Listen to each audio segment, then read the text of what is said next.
Mesdames et messieurs, pour représenter le secteur privé du Royaume du Maroc, nous avons le grand plaisir d'avoir parmi nous Monsieur le Président de la Confédération Générale des Entreprises du Maroc, Monsieur Chekib Blelej, que je vous remercie d'accueillir chaleureusement.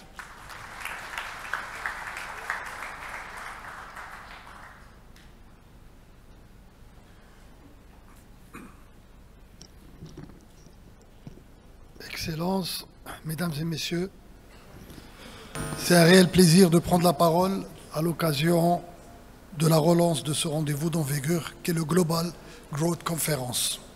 Je tiens à remercier l'Institut Amédéus et son président pour cette initiative et pour le travail engagé pour approfondir la réflexion sur des sujets majeurs, notamment la croissance mondiale à travers le prisme de l'Afrique et de la transition énergétique.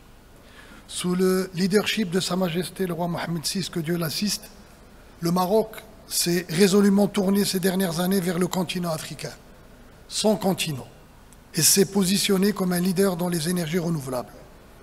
Ces choix forts se sont avérés payants et il est important de prendre le temps pour partager modestement l'expérience marocaine. À une époque où l'économie mondiale et le commerce international sont en pleine mutation.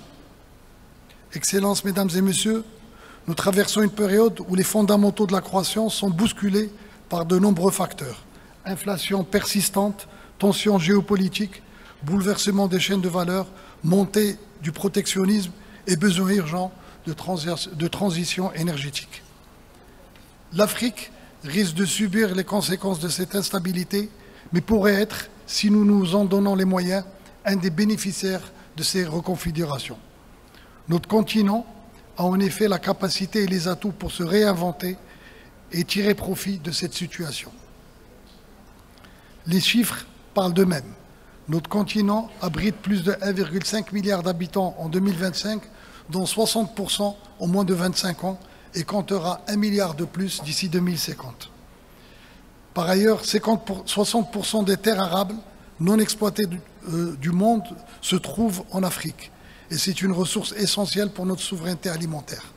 Enfin, 60% des meilleures ressources solaires mondiales sont sur le continent et le potentiel hydroélectrique est équivalent à 7 fois la capacité installée en Europe. Toutefois, le continent ne capte que 3% des flux d'investissements directs étrangers mondiaux et souffre d'un déficit de financement structurel qui se situe autour des 100 milliards de dollars par an.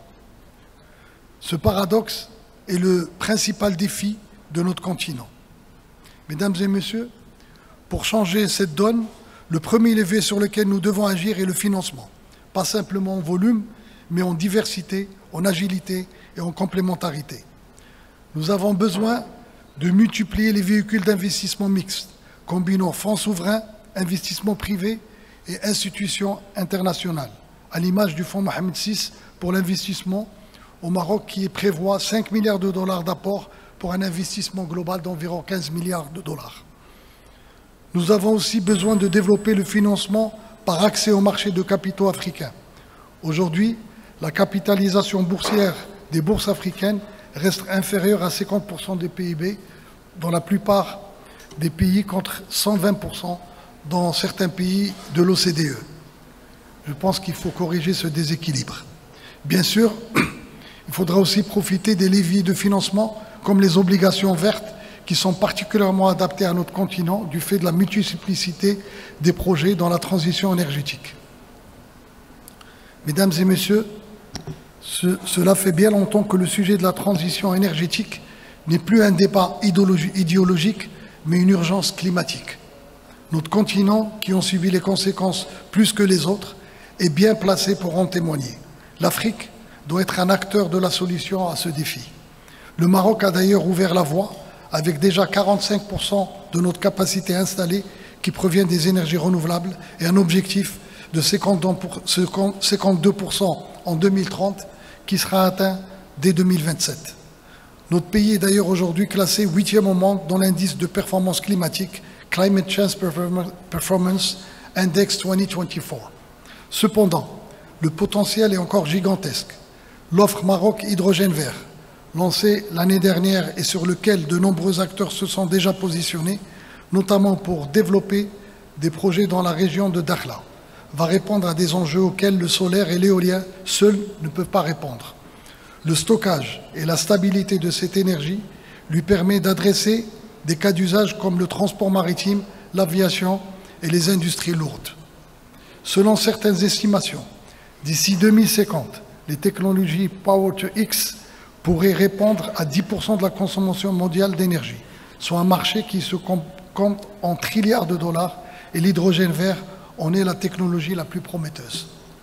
Le Maroc, qui est dans le top 6 des pays à potentiel dans cette technologie, doit transformer cette opportunité en réalité et modifier sa trajectoire de développement en se positionnant comme un fournisseur net d'énergie dans le monde. Ce chemin que nous traçons doit être partagé avec nos amis du continent. Il ne s'agit pas simplement d'installer des panneaux solaires et des éoliennes. Il faut industrialiser localement les chaînes de valeur énergétique, former des talents, mutualiser les réseaux, connecter les marchés et surtout donner accès à une énergie verte compétitive aux industries africaines qui en ont grandement besoin. Et pour qui ce challenge est sans doute l'un des plus persistants et pressants. Mesdames et messieurs, pour mener à bien ces projets dans notre continent, je le disais au début de mon intervention, nous avons besoin d'attirer des financements internationaux. Les investisseurs cherchent trois choses: la visibilité, la sécurité et un retour sur l'investissement. Cela suppose que nos pays se dotent de cadres juridiques clairs et prévisibles et d'un climat des affaires attractif avec des mécanismes incitatifs. Je ne reviendrai pas sur les atouts de notre pays qui nous permettent d'attirer de plus en plus d'investisseurs étrangers, mais plutôt sur ce qu'il nous reste à faire et qui sont les défis communs à beaucoup de pays d'Afrique. Tout d'abord, améliorer notre capacité à former notre population jeune, que beaucoup de pays du Nord nous envient, pour profiter des opportunités qu'offre la transition énergétique et le digital.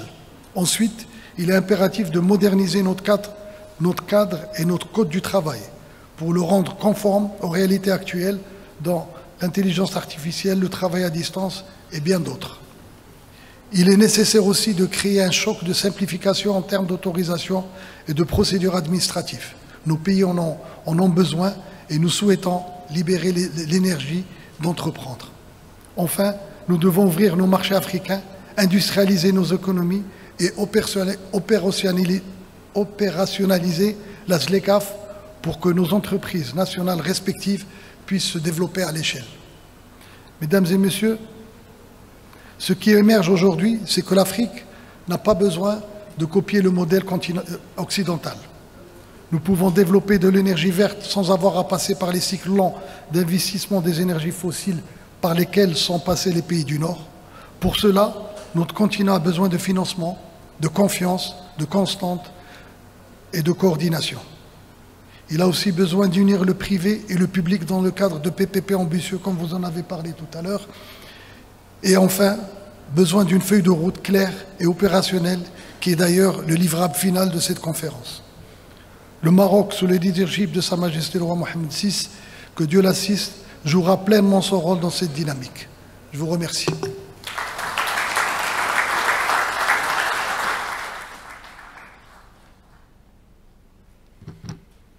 Merci, Monsieur le Président, pour vos mots. Merci d'avoir partagé et d'être revenu sur le choix fort du Maroc sous la vision éclairée de Sa Majesté le roi Mohammed VI de s'appuyer sur son continent, le continent africain. Vous avez mis aussi le focus sur le financement, notamment avec ces trois prérequis qui sont la visibilité, la sécurité et le retour sur investissement. Merci de nous avoir également partagé certaines des réalisations du Royaume dans ces secteurs clés. Mesdames